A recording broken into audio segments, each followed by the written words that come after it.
तर मंडळी आपल्याला माहीत आहे की पोह्यांपासून जास्त तर घरांमध्ये नाश्त्यासाठी पोहे किंवा चिवडाच बनवला जातो.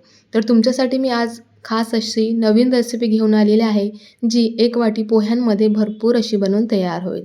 तर चला वेळ न वाया घालवता रेसिपी सुरू करूया. तर चला इथे मी 1 वाटी पोहे घेतलेले आहे. तुम्ही कोणत्याही वाटीने घेऊ शकता. तर या पोह्यांना चांगलं रगडून धुवायचं आहे. तर इथे रगडून धुण्याचं कारण म्हणजे आपल्याला या पोह्यांना चांगलं सॉफ्ट होऊ द्यायचं आहे. त्या करताना इथे रगडून धुवून घेणं आवश्यक आहे. तर 2-3 पाण्याने मी याला चांगलं धुवून घेतलेलं आहे, तुम्हाला व्हिडिओमध्ये दिसत असल्याप्रमाणे. आता आपण हे पोहे 2 मिनटाकरता असेच सोडूया आणि 2 मिनटानंतर आपण या पोह्यांना चांगलं चोडून आपण जसं कणकीला मळतो त्याचप्रमाणे याला चांगलं चोळून आणि मळून घ्यायचं आहे. जसं की यामध्ये जास्त असे जाडसर पोहे राहणार नाही, पोहे बारीक होतील. तर इथे बघू शकता या ठिकाणी मी चांगलं असं चोळून घेतलेलं आहे पोह्यांना आणि पोहे एकदम बारीक करून घेतलेले आहे. हातानेच, मिक्सरमध्ये लावू नका, हातानेच पोहे चोळून घ्या. यामध्ये अगदी बारीक चिरलेला कांदा घातलेला आहे. बारीक कट केलेली हिरवी मिरची घालायची आहे. हे सगळे जिन्नस बारीकच कट करून घाला, जेणेकरून नंतर आपण जी प्रोसेस करणार आहोत त्यामध्ये या सगळ्या जिन्नसचा अडथळा नको व्हायला. यामध्ये आलं लसूण पेस्ट, थोडासा ओवा घालूया फ्लेवरकरिता आणि हिरवी कोथिंबीर घालूया. आता यामध्ये आपल्याला बाइंडिंग करता 2 चम्मच बेसन घालायचं आहे.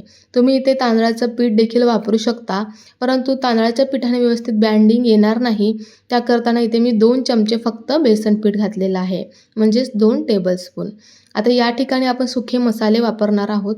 तर यामध्ये धने पावडर, जिरे पावडर, चवीनुसार मीठ, हळद आणि तिखट घातलेलं आहे. तुम्ही तुमच्या आवडीचे मसाले घालू शकता. मॅगी मसाला, चाट मसाला किंवा तुमच्या आवडीचे कुठलेही गरम मसाले देखील यामध्ये वापरू शकता. थोडंसं जिरं घातलेलं आहे आणि त्यानंतर याला चांगलं मी मिक्स करून घेणार आहे. तर इथे पाणी अजिबात आपल्याला लागणार नाही.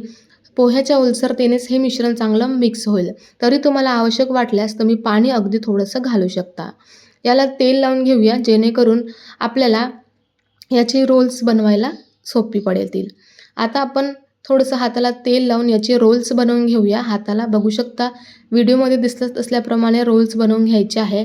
तुम्ही याला कुठलाही आकार देऊ शकता, मेदूवडे बनवू शकता किंवा दुसऱ्या आकारानेही याला बनवू शकता.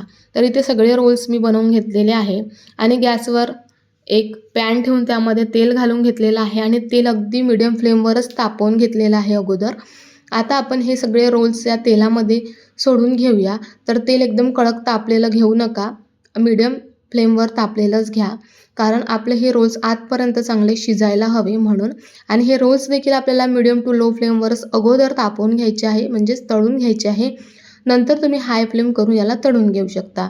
तर आपले चांगले असे रोल्स तळून झालेले आहे कुरकुरीत. अगदी 2 ते 3 मिनटामध्ये रोल्स चांगले कुरकुरीत तळून होतात. तर आपले रोल्स खायला तयार झालेले आहे. तुम्ही ग्रीन चटणी किंवा तुम्ही याला सॉससोबत देखील खाऊ शकता. खूप म्हणजे खूप टेस्टी लागतात. ही रेसिपी तुम्ही नक्कीच एकदा तरी करा आणि रेसिपी आवडल्यास चॅनलला सबस्क्राईब मात्र करायला विसरू नका. मी दाखवते तुम्हाला रोल्स. मी काही एक बॅच जी आहे ती काढून दाखवलेली आहे तळून. आता बघू शकता किती कुरकुरीत आणि खुसखुशीत असे हे रोल झालेले आहे, सहज तुटतात. तर रेसिपी खूपच छान आहे. एकदा नक्कीच ट्राय करा, नक्कीच आवडेल.